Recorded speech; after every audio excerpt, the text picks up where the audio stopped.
د ښار خانان خو د غریب او د بېوسه سړي د زړه نه ډېر اخلي ازار. کلی مې نه هېرېږي او خندا چې مونږ به یې تل په سادګۍ کوله، څومره خواږه وو مور او پلار. کلی مې نه هېرېږي. ډېر ښه ډېر. او احمد صافي صاحب شعر دی، چا به اکثر د غره لمنه کې شپېلۍ وهله، چا به اکثر د غره لمنه کې شپېلۍ وهله، د غره لمنه کې شپېلۍ وهله او چا غږولو به سیتار. کلی مې نه هېرېږي.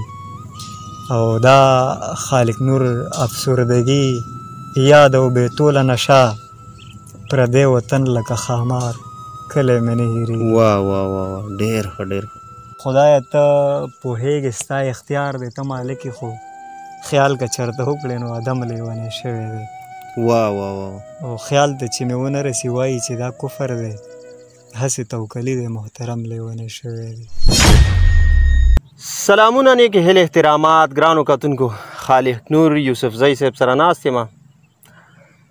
څه شعرونه به ترې په شریک اورو.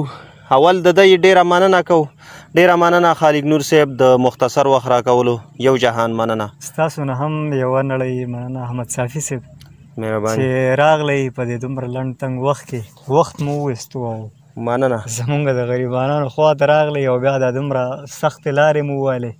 ولې ګرمي هم ډېره زیاته چونکې تاسو ته الله تعالی صلاحیت داسې درکړی دی که نه چې موږ تاسو نه متاثره شو رالو. خو مننه. په دې مرکه کې به څه اوروئ کتونکو ته به څه وایي؟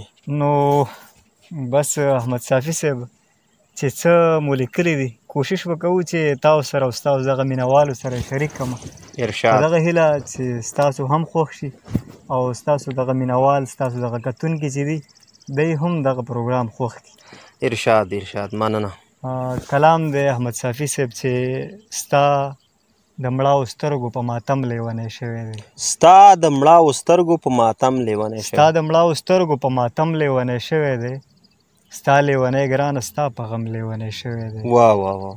او دواړو ښه د مینې انتها کړې، خو دا ده چې دواړو ښه د مینې انتها کړې، خو دا ده چې زه لږ غوندې زیات او هغه کم لیونی شوی دی. ډېر ښه ډېر.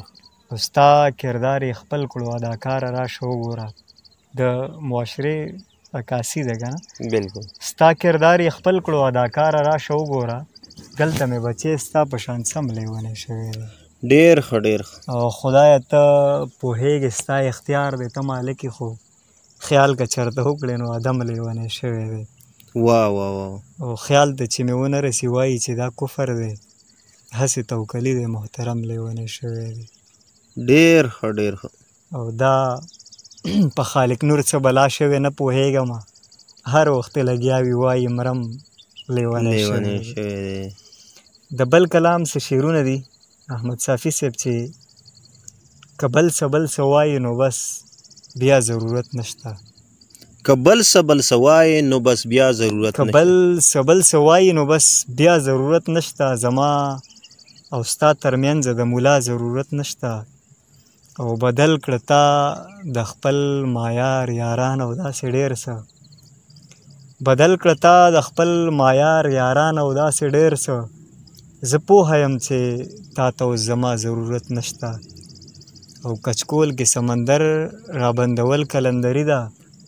کچکول کې سمندر رابندول کلندري ده. کچکول کې کلندر ته د دنیا ضرورت نشته. واه واه واه واه. ډېر ښه ډېر. مننه. او دا تور دی او دا سپین، دا غنم رنګی لونګین دی، انسان دی زما خوښ دی، ما ته دا ضرورت نشته. ډېر ښه ډېر. او دا ژوند که صرف ستا او زما مینه وي نو ژوند دی، که بل څه وي نو ما ته د دې سا ضرورت نشته. او دا خلک په جیبونو مینېږي خالق نوره، دې خلکو ته د مینې او وفا ضرورت نشته. دغه کلام او کوشش به کوم چې نور هم در سره څه داسې کلامونه شریک کړم چې ستاسو د مینوالو په معیار باندې برابر وخیږي. مننه. ارشاد. کلام د احمد صافي صاحب په مسافرو باندې مې لیکلی دی چې د سرو ګلونو د ګلزار کلی مې نه هېرېږي.